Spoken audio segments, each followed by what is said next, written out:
नमस्कार दोस्तों, आज के इस वीडियो लेक्चर में हम सीआईएसएफ सीआरपीएफ कांस्टेबल ट्रेड्समैन के एग्ज़ाम के लिए जीके का एक महत्वपूर्ण प्रैक्टिस सेट आपके साथ डिस्कस करेंगे, जो कि हमारे आने वाले एग्ज़ाम्स की दृष्टि से काफ़ी महत्वपूर्ण है। सभी क्वेश्चंस आपको बाइलिंगुअल हिंदी और इंग्लिश में अपीयर होंगे और इनकी पीडीएफ के लिए आप हमारे टेलीग्राम ग्रुप या फिर व्हाट्सएप ग्रुप को ज्वाइन कर सकते हैं, जिनका लिंक डिस्क्रिप्शन बॉक्स में दिया हुआ है। दोस्तों, सेशन काफ़ी इंपॉर्टेंट है, इसीलिए वीडियो को अंत तक देखिए। सभी क्वेश्चन प्रीवियस ईयर के मॉडल पेपर से लिए गए हैं। पहला प्रश्न है दोस्तों, यूएन चार्टर में कितने सिद्धांत हैं? How many principles are there in the UN charter? तो दोस्तों, यूनाइटेड नेशंस के जो चार्टर है उसमें 7 प्रिंसिपल्स हैं। There are 7 principle in the UN charter. UN के बारे में कुछ एडिशनल इन्फॉर्मेशन यहाँ से कलेक्ट कर लेते हैं। हेडक्वार्टर है दोस्तों इसका न्यूयॉर्क में। यूएन डे यानी कि संयुक्त राष्ट्र दिवस प्रत्येक वर्ष मनाया जाता है 24 अक्टूबर को। ये एग्ज़ाम में ज़रूर पूछा जाता है, इसको ध्यान में रखेंगे। इसमें टोटल 193 कंट्रीज जो हैं मेंबर कंट्रीज़ हैं, ठीक। और इसके सेक्रेटरी जनरल हैं एंटोनियो गुटेरेस। कौन है? एंटोनियो गुटेरेस हैं। और यहाँ से करंट अफेयर्स की दृष्टि से महत्वपूर्ण क्वेश्चन भी आप ध्यान में रखेंगे कि जो जनरल असेंबली है यानी कि जो महासभा है उसके प्रेसिडेंट कौन है? जनरल असेंबली के प्रेसिडेंट है दोस्तों तिजानी मोहम्मद बंदे। ठीक है, इतनी बात आप यहाँ से याद रखेंगे। बढ़ते हैं अगले प्रश्न की ओर। अगला प्रश्न है दोस्तों, सर्वाधिक स्थायी पारिस्थितिकी तंत्र कौन सा है? Which one of the following is the most stable ecosystem?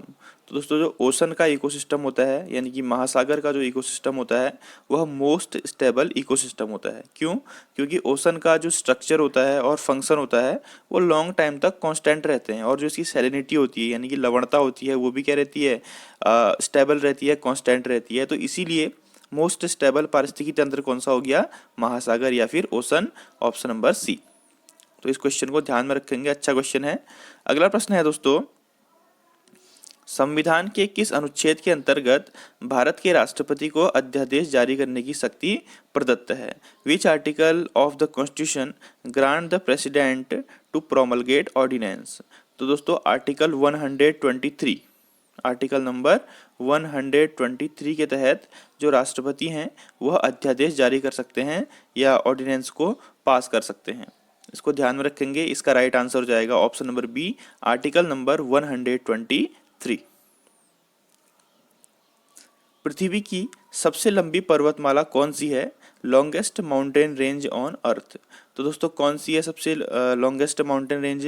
वो है एंडीज पर्वत श्रृंखला। ठीक है, एंडीज माउंटेन, ये कहाँ है?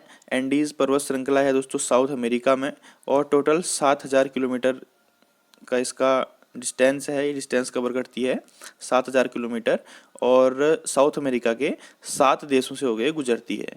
तो पृथ्वी की सबसे लंबी पर्वतमाला कौन सी है? एंडीज पर्वतमाला, जो कि साउथ अमेरिका यानी कि दक्षिणी अमेरिका में स्थित है।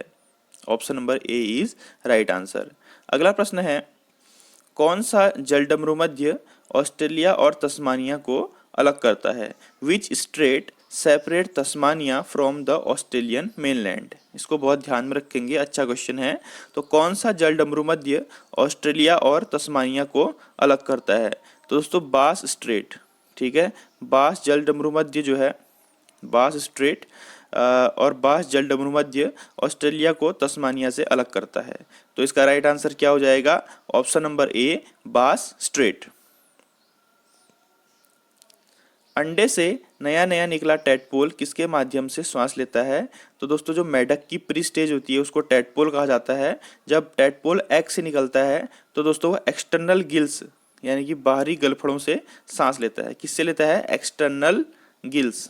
गिल्स यानी कि दोस्तों जिससे मछलियां भी सांस लेती हैं, हिंदी में उसे गलफड़े कहा जाता है। ठीक है, तो गिल्स के माध्यम से जो है वो टेडपोल सांस लेता है।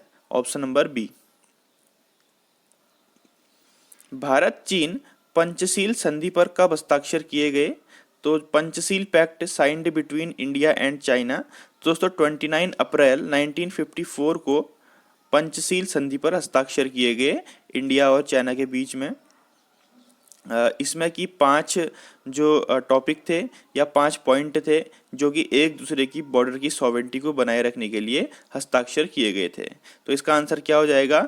Option number C 1954। ये इसीलिए इंपॉर्टेंट है क्योंकि अभी इंडिया चाइना डिस्प्यूट चल रहा है और एग्जाम में ये चीज़ें पूछी जा सकती हैं, तो इसको ध्यान रखेंगे। अगला प्रश्न है दोस्तों, अभिनेता कमल हसन की मक्कल नीति मयक्कम पार्टी का चुनाव चिन्ह क्या है?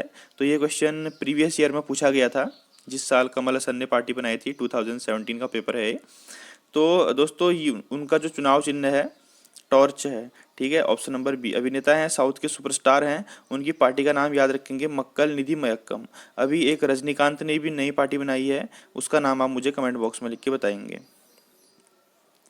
अगला प्रश्न है दोस्तों, which of the following rivers fall in the Arabian sea? तो निम्नलिखित में से कौन सी नदी अरब सागर में गिरती है? दोस्तों मैं अरब सागर में गिरने वाली नदियां, बे ऑफ बंगाल में गिरने वाली नदियों के ऊपर ज्योग्राफी में सेपरेट वीडियोस बना चुका हूं, जिनको मैं सजेशन में दे दूंगा, उनको देख लीजिएगा।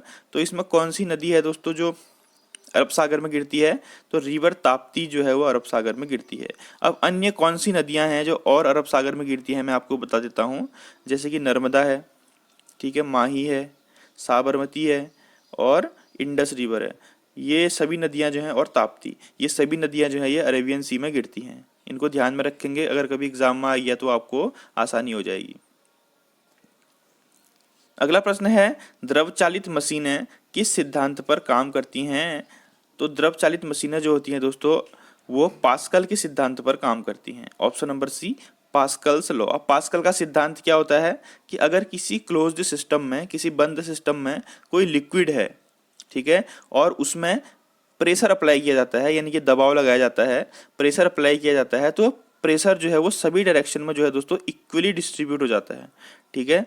यदि किसी बंद क्लोज सिस्टम में कोई लिक्विड है और उसके ऊपर प्रेशर अप्लाई किया जाता है तो प्रेशर क्या होता है, सभी डायरेक्शन में इक्वली ट्रांसमिट हो जाता है। तो ये किसका सिद्धांत है? पास्कल का सिद्धांत है। और जो द्रव चालित मशीनें होती हैं वो हाइड्रोलिक मशीन से होती हैं, वो भी पास्कल के सिद्धांत पर कार्य करती हैं। अगला प्रश्न है, device which uses sound waves for detection and ranging. तो वह उपकरण जो साउंड वेव्स यानी ध्वनि तरंगों को पहचान और रेंजिंग यानी कि ऋतुरेखन के लिए प्रयुक्त किया जाता है, उसे क्या कहते हैं? तो उसे कहते हैं दोस्तों सोनार। तो सोनार आपने जरूर सुना होगा, और सोनार का फुल फॉर्म भी एग्जाम में पूछा जाता है। इसका फुल फॉर्म है sound navigation ranging, sound navigation ranging, ठीक है।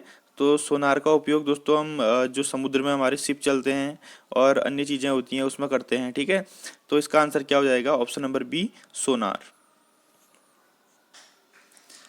Where is Brabourne stadium located? तो ब्रेबोन स्टेडियम कहाँ स्थित है? तो दोस्तों ब्रेबोन स्टेडियम जो है ये मुंबई महाराष्ट्र में स्थित है। और कोलकाता में कौन सा है? ईडन गार्डन है, ठीक है दोस्तों। तो अभी एक क्वेश्चन और पूछा था कि बाराबती स्टेडियम कहाँ स्थित है। इसको आप मुझे कमेंट बॉक्स में लिख के बताइए कि बाराबती स्टेडियम कहाँ पर स्थित है। तो स्टेडियम से भी एग्जाम में क्वेश्चन पूछे जाते हैं, ये ध्यान में रखेंगे आप। अगला है, what does the Lorentz curve show? तो ये इकोनॉमिक्स का क्वेश्चन है। कभी कभी क्वेश्चन इस प्रकार के पूछ ले जाते हैं कि लॉरेंज कर्व क्या दर्शाता है। तो दोस्तों लॉरेंज कर्व जो है वो डिस्ट्रीब्यूशन ऑफ इनकम, यानी कि कहीं पर इनकम इनइक्वलिटी है। जैसे हमारे देश में क्या है, इनकम की इनइक्वलिटी है, किसी के पास बहुत ज़्यादा पैसा है और किसी के पास बहुत कम पैसा है, तो इसे कहते हैं इनकम इनइक्वलिटी। तो लॉरेंज कर्व जो है उसी को दर्शाता है। तो इसका राइट आंसर क्या हो जाएगा? डिस्ट्रीब्यूशन ऑफ इनकम या फिर आय वितरण को दर्शाता है। एक अमेरिकी अर्थशास्त्री थे लॉरेंज, उन्होंने ये कर्व दिया था 1905 में। अगला है, Mahatma Gandhi begin his political activities in India first from. तो गांधी जी ने भारत में अपनी राजनीतिक गतिविधियों का प्रारंभ कहाँ से किया था? तो दोस्तों महात्मा गांधी जी ने चंपारण बिहार से 1917 में, जब महात्मा गांधी जी 1917 में चंपारण बिहार गए तो वहाँ पर तीन कटिया सिस्टम था। तीन कटिया सिस्टम क्या था कि जो अंग्रेज थे, वो जो लोग थे वहाँ के फार्मर थे, उनको जबरदस्ती जो है वो नील की खेती करवाते थे। किसकी खेती करवाते थे? नील की खेती करवाते थे। तो गांधी ने यहाँ पर से एक मूवमेंट शुरू किया। तो गांधी जी की पॉलिटिकल एक्टिविटीज कहाँ से स्टार्ट हुई? चंपारण बिहार से स्टार्ट हुई, ठीक है।